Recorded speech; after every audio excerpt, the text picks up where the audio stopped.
বন্ধুরা, যারা রেলের পরীক্ষা বা সেন্ট্রাল গভর্নমেন্টের পরীক্ষা ফোকাস করো, ইভেন ডাব্লিউবিসিএস মেনের কোশ্চেন পেপার উপরে ধ্যান দাও, স্ট্যাটিস্টিক্সে কোশ্চেন পড়ে কোশ্চেনের ধরন এবং তার আনসার করার যে টেকনিক এবং যে শর্টকাট ট্রিক্স হতে পারে তোমাকে জানতে হবে, তাহলে পরীক্ষা হলে অতি অল্প সময়ে উত্তর করা যাবে। তার একটা ছোট্ট কোশ্চেন নিয়েছি, জাস্ট চোখ বুড়াও। কোশ্চেন করছে রেলেরই পরীক্ষার কোশ্চেন করছে একটা গ্রুপে, এই হচ্ছে ডেটাগুলো দেওয়া আছে, ওটা আছে মোট 6টা ডেটা আছে, তার স্ট্যান্ডার্ড ডেভিয়েশন কি হবে, এই হচ্ছে কোশ্চেন। রেলে পড়েছিল। যদি ট্রিক্স জানি তাহলে কোশ্চেন ওখানেই লেখা থাকবে, উত্তর চলে আসবে, কিন্তু যদি ট্রিক্স না জানি তাহলে ডিটেলসে যেতে হবে। আমি ওইখানে পৌঁছানোর আগে 2 মিনিট এক্সট্রা টাইম নেবো, জাস্ট একবার চোখ বুলাতে হবে। এইখানে যে আমি 5টা সংখ্যা নিয়েছি, এই 5টা সংখ্যার যে স্ট্যান্ডার্ড ডেভিয়েশন হয়, যেহেতু এটা ন্যাচারাল নাম্বার, তাই তার স্ট্যান্ডার্ড ডেভিয়েশনে আমরা n² - 1/12 বসিয়ে ডাইরেক্ট স্ট্যান্ডার্ড ডেভিয়েশন পেতে পারি, যে স্ট্যান্ডার্ড ডেভিয়েশন ফুল স্ট্রাকচারে না ঢুকে। তাহলে এটা ছিল 5টা, তাহলে 5 এর স্কোয়ার -1, 25 - 1 24, 24কে 12 দিয়ে ভাগ করলাম √2, অর্থাৎ এই 5টা সংখ্যার স্ট্যান্ডার্ড ডেভিয়েশন √2। আমি কি করেছি, প্রত্যেকটা সংখ্যার সাথে যোগ করেছি 5। যোগ করার পরে যে ডেটা এসছে, এরও স্ট্যান্ডার্ড ডেভিয়েশন কি একই থাকবে না চেঞ্জ হবে? আবার তার পরের ধাপে দেখো, এর থেকে 3 মাইনাস করেছি, যে ডেটা এসছে তারও কি স্ট্যান্ডার্ড ডেভিয়েশন একই হবে?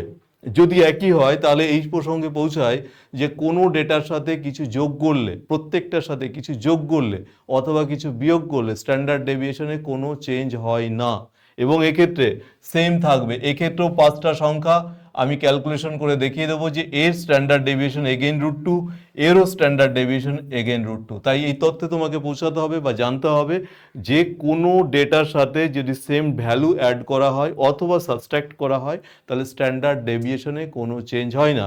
এই ইনফরমেশন আমরা এই কোশ্চেনের উপরে অ্যাপ্লাই করব উত্তর করার জন্য। আশা করছি ইনফরমেশন ক্লিয়ার প্রত্যেকের কাছে। আমরা একবার পৌঁছাচ্ছি ওই জায়গায় আমরা কি করে এর উত্তরটা করব।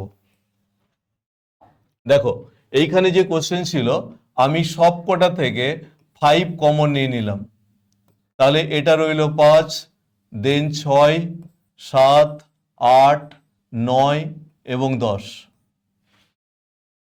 5 কমন নেওয়ার পরে বাকি যে ডেটা আছে, এই data standard deviation find out করব। আচ্ছা, এখানে যদি এরকম ঘটে যে প্রত্যেকটার সাথেই আমরা 4 করে সাবস্ট্রাক্ট করছি, 4 করে, কিছু কম বা কিছু বেশি, তো আমি বলেছি অপরিবর্তিত থাকে, 4 যদি কম করে দিই প্রত্যেকটার সাথে, তাহলে দেখো 1, 2, 3, 4, 5, 6, 5 যেমন ছিল তাকে চেঞ্জ করবে না কিছু, তা রেখে দাও।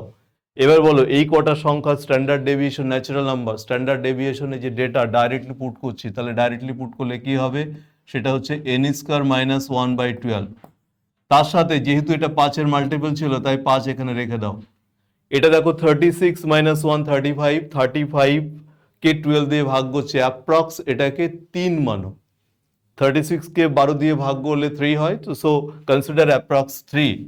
তাহলে 5 √3 ভ্যালু কত, 1.732, আমি 1.7 নিলাম। এর ক্যালকুলেশন করে দেখো 8.54 ইজ ইয়োর আনসার। আশা করছি ক্লিয়ার হয়েছে যে আমরা যে কোনো ডেটা স্ট্যান্ডার্ড ডেভিয়েশনকে কিভাবে এসে উত্তর করব। প্রথমে কমন নিলাম, যে ন্যাচারাল নাম্বারের জায়গায় গিয়ে পৌঁছালো, যেহেতু 1 থেকে শুরু হচ্ছে না, তাই আমি সেগুলোকে 1 থেকে শুরু হচ্ছে না, তাই সেগুলো থেকে কিছু বিয়োগ করলাম, কারণ বিয়োগ করলে আমি জানি স্ট্যান্ডার্ড ডেভিয়েশনে চেঞ্জ হয় না। বিয়োগ করে ন্যাচারালে 1, 2, 3 থেকে শুরু করলাম এবং ফাইন্ড আউট করলাম। আই হোপ ক্লিয়ার প্রত্যেকের কাছে কোশ্চেন।